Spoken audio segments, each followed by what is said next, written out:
হলিহক international স্কুলের নবম দশম শ্রেণীর হিসাব বিজ্ঞান শিক্ষার্থীরা, আমরা আজকে লেনদেন অধ্যায়ের একটি সৃজনশীল সমাধান করব।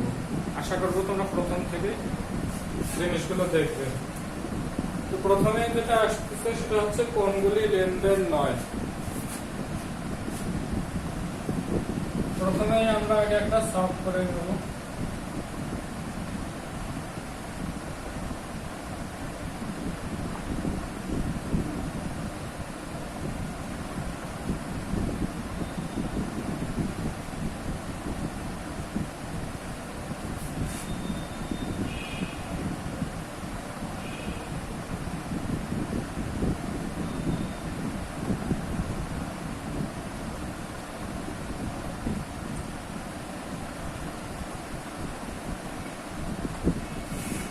ছকের মধ্যে লিখতে হবে যে ঘটনাগুলি লেনদেন নয়।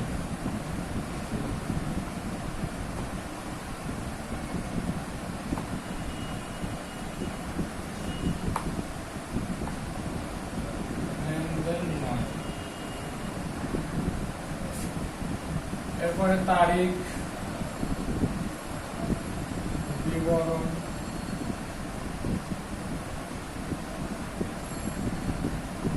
টাকা,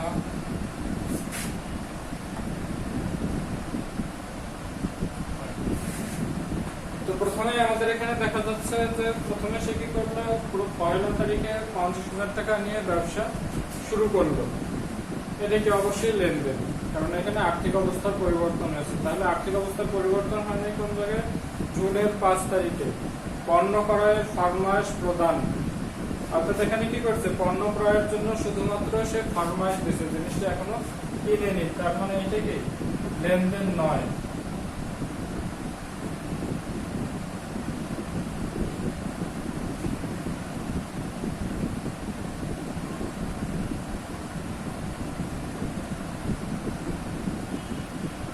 পণ্য ক্রয়ের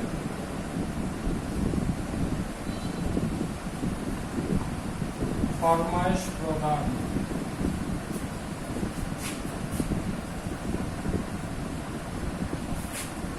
পণ্য ক্রয়ের ফরমাশ হচ্ছে কত? 5,000 টাকা।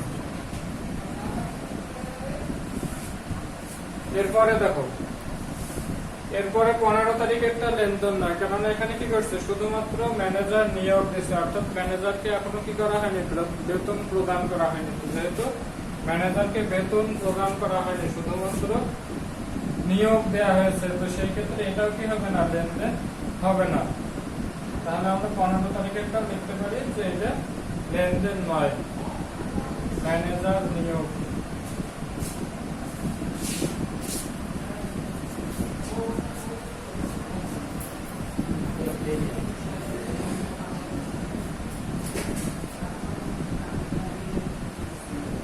তো ম্যানেজার নিয়োগ করলো কত টাকায়? 20,000।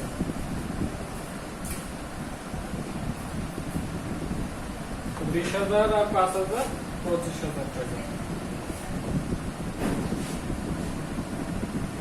এই হচ্ছে আমাদের ক নম্বরের উত্তর, অর্থাৎ কোনগুলি লেনদেন নয়। এরপরে আমরা যেটা করবো সেটা হচ্ছে হিসাব সমীকরণে এই লেনদেন গুলোর প্রভাব। হিসাব সমীকরণটা আশা করি তোমাদের সবারই মনে আছে। হিসাব সমীকরণটা হচ্ছে কি, A = L + E, অর্থাৎ অ্যাসেট সমান লায়াবিলিটি প্লাস ওনার্স ইকুইটি, বা শুধু ইকুইটিও বলা হয় এটাকে। তাহলে আমরা দেখি এখানে সমীকরণে উপযুক্ত লেনদেনগুলো কি প্রভাব ফেলতেছে। তো আগের মতোই আমরা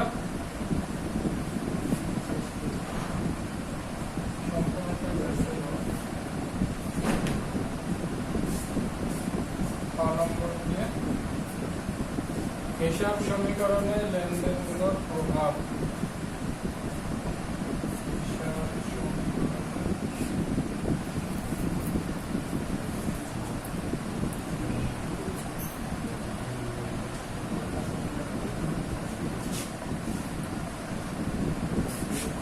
লেনদেনের প্রভাব।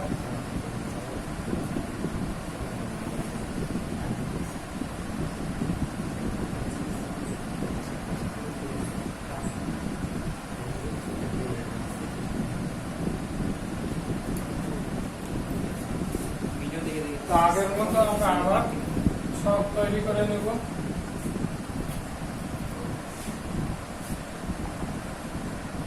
তারিখ, বিবরণ বা সংশ্লিষ্ট হিসাব এবং এখানে এর প্রভাব।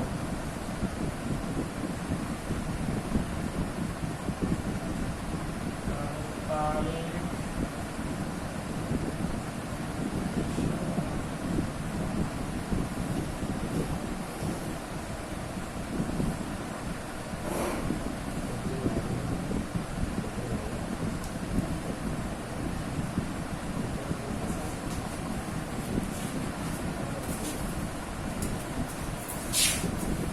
প্রথমে কি বললো, 1 জুন 50,000 টাকা নিয়ে ব্যবসা শুরু করলো। তো 1 জুন যদি ব্যবসা শুরু করে তাহলে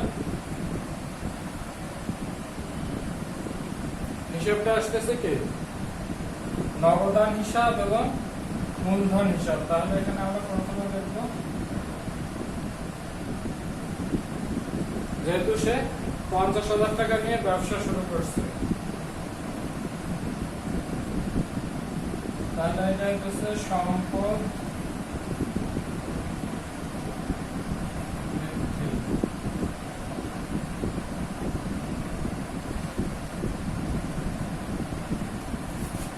এবং মালিকানা সত্ত্ব বৃদ্ধি।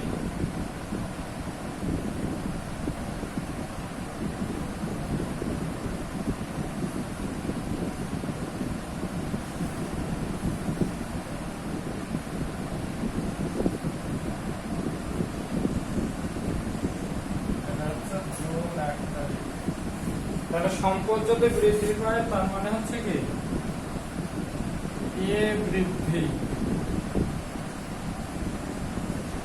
এবং মালিকানা সত্ত্ব বৃদ্ধি পেলে ই বৃদ্ধি।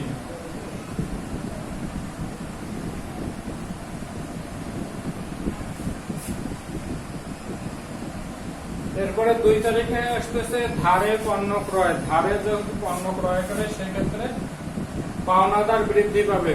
পাওনাদার বৃদ্ধি পাওয়া মানে কি এল বৃদ্ধি, অর্থাৎ জুন 2 তারিখে।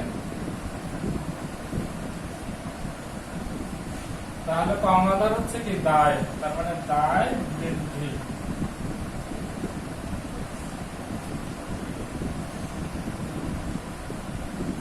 আর যেহেতু পণ্য ক্রয় করছে তার মানে খরচ বৃদ্ধি।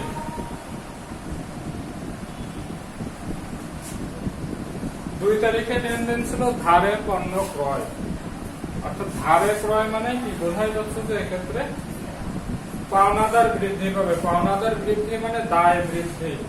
তো দায় বৃদ্ধি পেলে স্বভাবতই এল উপাদানটি বৃদ্ধি পাবে, তাহলে এল বৃদ্ধি।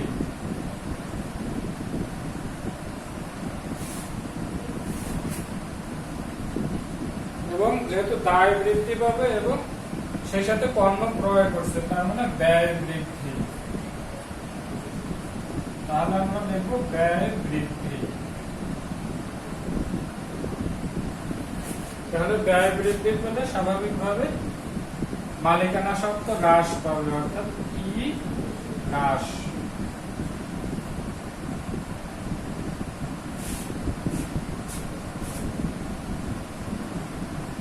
এরপরে আসতেছে 10 তারিখ নগদে বিক্রয় 10,000 টাকা। তাহলে নগদে বিক্রয় করলে স্বাভাবিকভাবে কি একটা প্রতিষ্ঠানের নগদ অর্থ বৃদ্ধি পেল। নগদ অর্থ বৃদ্ধি পেল মানে কি সম্পদ বৃদ্ধি। তাহলে এখানে আমরা লিখব সম্পদ বৃদ্ধি।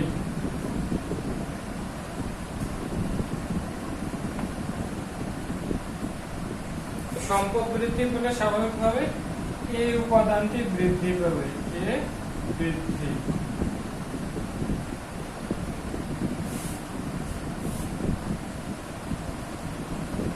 এবং আরেকটি হচ্ছে যেহেতু বিক্রয় তার মানে আয় বৃদ্ধি।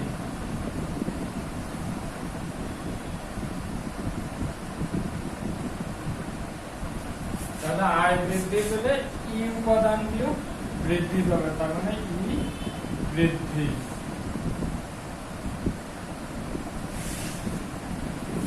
এরপরে 15 তারিখেরটা যেহেতু ম্যানেজার নিয়োগ দিছে, লেনদেন নয়, এবং 20 তারিখে এটা হচ্ছে ব্যাংকে জমা দেওয়া হলো 5,000 টাকা।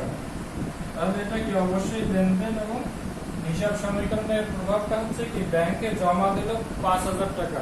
তাহলে যখনই ব্যাংকে জমা দেবে, তাহলে ব্যাংকে জমা দিলে আমার কি হচ্ছে, নগদ অর্থটা কমে যাচ্ছে। নগদ অর্থ যখনই কমে যাচ্ছে তার মানে সম্পদ কমে যাচ্ছে। তাহলে আমরা এখানে লিখবো সম্পদ হ্রাস।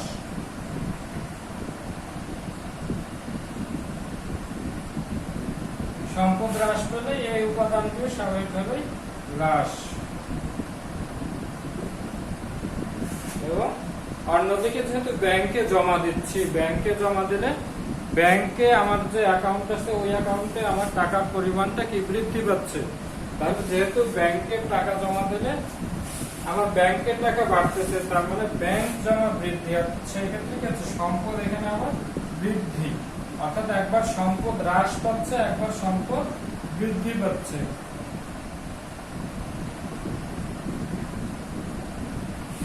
তাহলে এখন হবে এ বৃদ্ধি।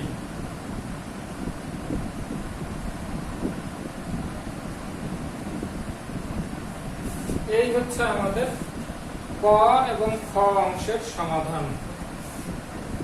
তো আমরা পরবর্তী অংশে গ নম্বরের সমাধান করব ইনশাআল্লাহ। এই পর্বে এই পর্যন্ত। আগামী পর্বে আমরা পরের অংশটুকু সমাধান করব। শুভেচ্ছা।